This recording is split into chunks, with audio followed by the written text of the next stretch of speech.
Ito nga pag-uusapan natin ngayon ay madalas na-encounter or na-experience ng iba nating mga kabayan. Lalong-lalo na kapag nagmamaneho tayo sa kalsada at bigla na nga lang tayo paparahin ng mga pulis at bigla na lamang tayong i-issuehan ng ticket.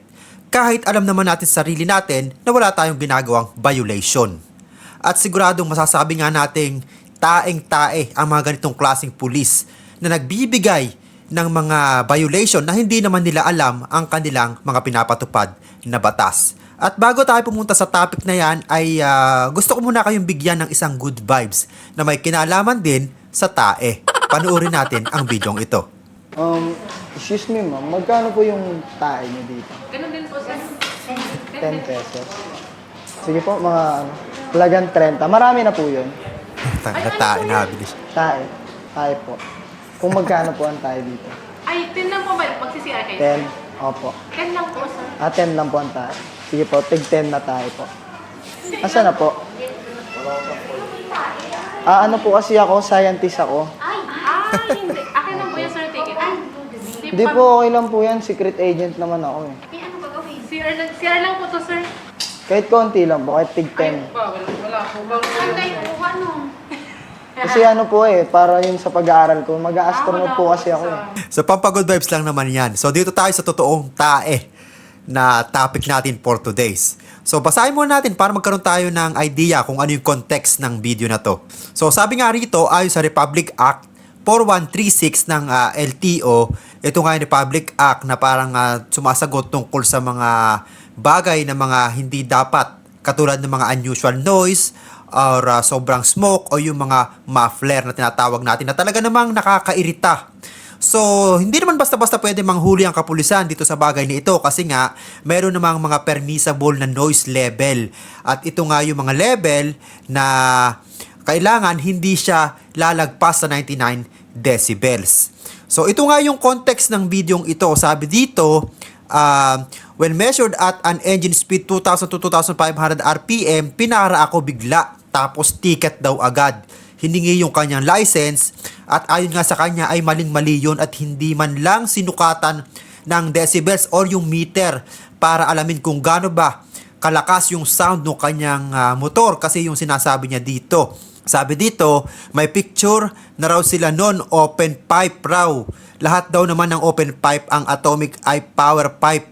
May mga cover lamang sa gilid kaya nagmukhang malaki ang butas. So parang assumption lang ang ginawa nitong nanghuling pulis na hindi nga nakikinig dito sa hinuli nilang nagdadrive ng motor. At ang nakakahiya pa rito, habang nag-uusap nga sila at tinitiketan nitong pulis itong hinahuli nilang nagmumotor, ay sila pa mismo ang ine-educate nitong nagmumotor na para bang mas alam pa nung hinuli nila kaysa doon sa nanghuhuli yung dapat na batas na ipinatutupad nila. At para hindi na nga natin patagalin pa, panuurin natin kung ang naging eksena sa panghuhuling ginawa ng pulis dito sa isang motorista. Yeah. Ano po, sir? Sir, ano ticket agad, sir? Open pipe na yan. Hindi yan open pipe, sir. Power pipe yan eh. Kaya nga. Meron tayong national law, sir, na 99 dB, ang aftermarket pipe. Pero hindi nyo... Ayan no, sinasabi sa kanila mayroon daw national law. So di pa nakakahiya? man lang sinukat, sir. Hindi sinukat. Meron tayong dB meter, sir. Nasa SOP natin yun, sir. Picture na akin yan. Picture lang. Asan yung dB meter natin, sir? Ayan o, para sabihin sa kanila nung hinuli nila na may SOP. So, di ba? Kung yung mga nahuhuli nila ay medyo knowledgeable sa mga ganitong bagay, syempre, ano yan, parang shame on the part of nagpapatupad ng batas nung oras na yan. Hindi na kailangan yan kita. Kailangan nun, sir. Anong hindi kailangan? Ayun yung ano, nasa batas eh. Test mo na lang kung ano. Ay, abalo pa sa akin yun, sir. Grabe naman yun. Picture na ako yan. Meron tayong SOP, sir, 99 dB. Hindi mo sinukat, tinikita mo agad ako. Saan yung RCR? Meron akong RCR, sir. Nasaan? Ang kaso sa akin, tinikita mo ako, yung dB meter, hindi mo ginamit. Hindi na kailangan yan. Kailangan pa nun, sir, nasa SOP nga ng batas yun. Pinatupad yun ng 99 dB anti-noise pollution. Pero mga ako ng RCR. Bakit, sir? May checkpoint kami, operation kami. Checkpoint, sir, nakatago yung barricade nyo, bawal yun ah. Nakita?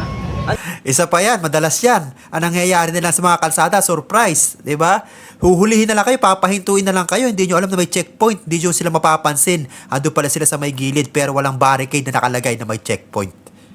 Daming harang sir, may tricycle dito, nakaharang ko sir. Nasa traffic area tayo sir, magtitikit kayo. Sir, porke Pasko ngayon, di kayo gagamit ng DB meter tapos instant ticket. May utos ng taas sa amin, hulihin yung mga open i-contest mo na lang. Hindi naman na open pipe yan sir, meron niyang standard limit. Kung sinukat ko yan, 95 yan, pasok yan sa batas. Kaya nga i-contest mo na lang. Di ba, nung nag-oplansita kayo, hindi nyo ginamitan ng DB meter. Nga ako ng washer. Di ba? Di, kayo yung papatupad sir tapos hindi nyo rin na mali-mali pa Kitang-kita nga, tanggal mo yung Tanggal na tanggal sir, cover yung nasa gilid. 99 dB ang standard ng batas ngayon, tapos hindi kayo gagamit ng dB meter. Di ba? picture na ako nung natanggal. Anong natanggal sir? Hindi naman natanggal yan eh. Meron tayong DB meter nga, di ba? Doon nga masusukat kung gaano kaingay yung tambucho, pero hindi nyo ginamitan sir. Maling-mali yun sir. Oo sir, sa akin yan. Diba, grabe naman yun sir. Maling-mali yun eh. Hindi nyo man lang ginamitan ng DB meter sir. Ticket agad. Wala ba kayong nun sir?